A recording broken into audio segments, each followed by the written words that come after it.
নজিরবিহীন সার্টিফিকেট জালিয়াতির দায়ে কারিগরি শিক্ষা বোর্ডের সাবেক চেয়ারম্যান আলী আকবর খান এড়াতে পারেন না। সার্টিফিকেট কেলেঙ্কারির ঘটনায় জিজ্ঞাসাবাদ শেষে দুপুরেই মন্তব্য করেছেন ডিবি প্রধান হারুনুর রশিদ।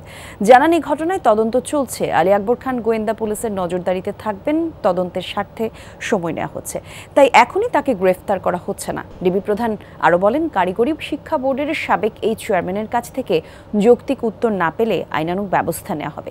এদিকে অভিযুক্ত আলী আকবর খান নিজের বিরুদ্ধে আনা সকল অভিযোগ মিথ্যা, বানোয়াট এবং ভিত্তিহীন বলে দাবি করেন। বলেন, সার্টিফিকেট কাণ্ডে স্ত্রী গ্রেফতার হলেও এ বিষয়ে তিনি কিছুই জানেন না। এটা মিথ্যা, বানোয়াট, ভিত্তিহীন, এটা তদন্ত চলছে। তদন্তকারী কর্মকর্তা আমার সম্পর্কে কিছু তথ্য খুঁজে বের করতে পারে, করবে।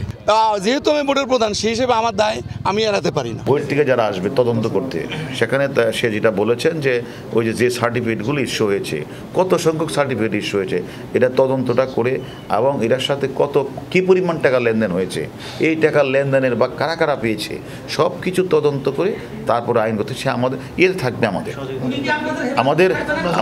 আমাদের নজরদারিতে থাকবে।